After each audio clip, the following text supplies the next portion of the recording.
Okay, Michael, thanks for your time. Aki, my good friend, my brother, how are you? Thank you for being here. Thank you for coming. Yeah, it's Welcome to the USA. Yeah, actually, Florida is not too cold as last year. Yeah, not as cold as last year. Yeah. We'd like to have some questions about GEARS system. Before GEARS system, you train so many players. Before GEARS came out, what is the most the difficult thing to train or coach them out? I used to work as a consultant to TaylorMade a long time ago, just about 20 years ago. And we had this thing called the MAT system. Oh, yeah. And the MAT system, I was a good coach, and I had some success selling a lot of clubs and teaching. And I really didn't have my friend invited me down to TaylorMade to see this new technology. This is about 20 years ago. And that system was called the MAT system. Yes. And that's where I first saw 3D. And that opened up just Pandora's box for me. It opened up like, what is this? And what does this all mean? And it really resonated with me, and I immediately wanted to start working with 3D. I knew that there was things I didn't understand. I would try to hit something, and my friend would say, try this, and I would do it, and it wouldn't work. And then I would try something myself, and it would work, and I would want to understand why. And I think that's where it was born, is I want to understand why things happen. And so the company that made that system, they sold it to the U.S. Defense Department for military training. Oh, yeah. And so that left me without a system. So about 10 or 12 years ago, I went to OptiTrack, which is in Corvallis, Oregon. I'm from Portland, Oregon. Yep. And we developed a system called the GEARS system. The difference between the old system and this one is we needed a much faster frame rate. Yes. The MAT system only had 110 frames per second, and the megapixel on the camera was extremely low. So we weren't able to really get the shaft data. We weren't able to get really precise face mapping. We couldn't figure out the bulge and roll of the club. Oh, yeah. So that MAT system didn't know bulge and roll. It didn't know what the shaft was doing.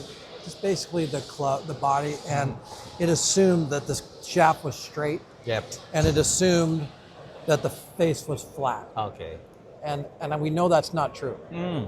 So that's when we went to that, and that's what happened. So I just said, no, I want to measure this, I want to measure that, I want to measure this, and we built it. Oh, yeah. And so that camera is very fast, it's very high megapixel, very good camera, and that's when it was born. So that's my journey. My journey, yeah. It is a kind of a born story about how the GEARS born. Yes, yes, that's how it was born. It was born out of, hey, we've got to, there's things that are missing that we don't know.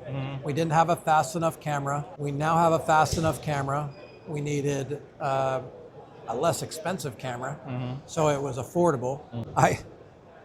I put a mortgage on my home. The first MAT system that I had about 20 years ago, I bought my very first motion capture system for $90,000. Okay. Okay. That was 110 frames per second. 8 cameras. Yeah, 20 years ago. The cost of the cameras came down. They got more accurate. And so we were able to measure some very fine stuff. And that's really how it kind of started. Yeah, great. So nowadays, after several years has passed, the GEARS came out. In GEARS, I mean, our golf industry, people understand how GEARS are accurate. That is no doubt now. People are figuring that out. Yeah, figure out. Recently. And they trust the number, trust the accuracy. But some people think about that the data is too difficult to read or to understand. So those people, what would you like to say? Okay, well, I would say that the golf swing is very complicated. The iPhone, you know, building an iPhone is extremely complicated. You know, and they've made a complicated thing kind of easy to use. You know, we just push a button, but the golf swing is very complicated. the body is moving in 6 different directions at a very fast rate. The club is moving in 6 different directions. There's forces and torques applied to it. The shaft is moving at a very high frequency, at a very high speed, at a very short amount of time. Yeah. So I would say to them that in order to really, if you want to understand how to help your students the best as instructors, you need to understand the cause and effect of everything the body's doing and everything the club is doing. And if you take the time, it takes work. There's no shortcuts. No, I'm sorry, there's no shortcuts to being a great instructor. And the more you educate yourself and the more work you put into it, the more you understand it, the better. We've simplified it because GEARS is so easy. It's so simple to use. It used to take hours or days to process a swing. Now it takes seconds.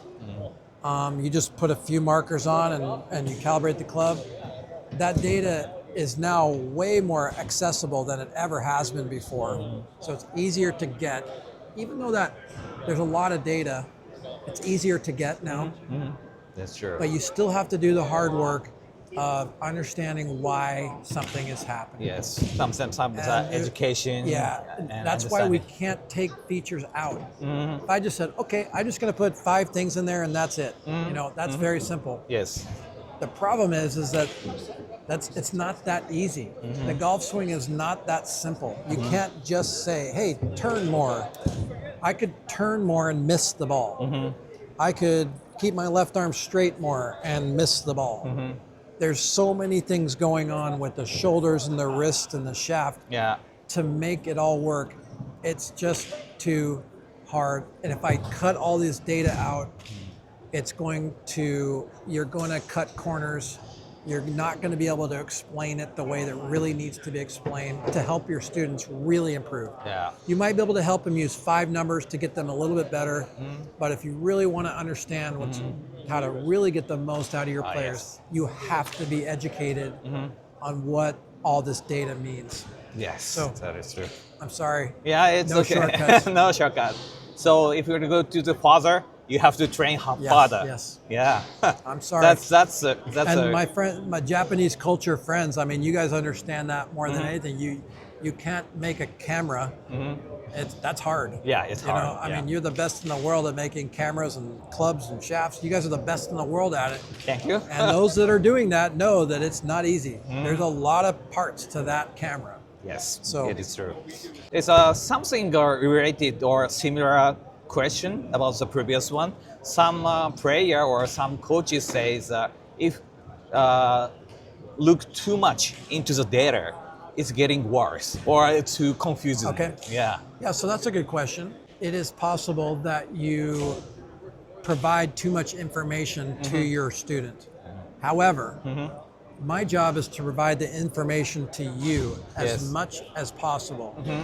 You don't have to give that data to all of it to get your student better. Yes. But you better know what you're looking at. Okay. So the more data that you have, the better you can filter the data back to your student. Oh yeah. Okay? Yes. So the more information I have, the more simple I can explain it to my student. So I'm not saying that the student needs to have all the data or understand it. That's a good point. It's a very different thing. Yes. But you as a coach, you better know everything there is to know about the golf swing if you really want to make the correct diagnosis. And the more information you have, the more simple it is to explain it. Yes, it is. So I'm not saying, I agree with them. We don't want to tell our students, hey, you need this, 100 things. Yeah, no. It's really, you need to understand it though, so that you can filter it to your student in a very digestible way. That's a very good point. That's very clear to me. Yes, it is. Recently, you released a GEARS hybrid. Yes. And so what is the major benefit you think about as a feedback from the customer? Yeah. So in a nutshell, GEARS hybrid is a hybrid of markerless technology and marker tracking technology. Okay? Yes. So markerless technology is getting better and better. And you see a lot of markerless apps, phone apps now. There's about 50 of them right now, I think, that are doing pretty good job of just getting some markerless data on your phone. The problem with the markerless tech, though, is if I have one phone looking straight on, that means that I'm having to guess. I have a lot of blind spots. Oh, yes. Okay? So I have to guess around the corners. And some areas are harder to measure than others when you guess. One of those things is the pelvis. The pelvis is extremely complex. The hip joints, the shoulder joints, things like the pelvis and the shoulders, very difficult to get the pelvis correct in markerless world. Okay. Rotation, it struggles with rotation, it struggles with pelvis, and it struggles with neck rotation, tilts, things like that. It struggles with other things too, but if you only have one camera, you're having a lot of blind spots. If I have 4 or 5 cameras that surround you, now I have less blind spots, and I don't have to guess as much. Pretty simple, right? Yeah, pretty simple. Yep. Yeah. Even with 5 or 6 cameras, it's still very difficult to isolate the pelvis. Oh, yeah. It's also extremely difficult, even more difficult, to isolate the shaft and the club head. Oh, yeah. And then the neck area is also difficult. So what we've done with hybrid, the reason why we did hybrids is we put markers on the belt and on the hat and on the club to anchor the areas that the markerless struggles with. So we're at 9 to 10 cameras, depending on.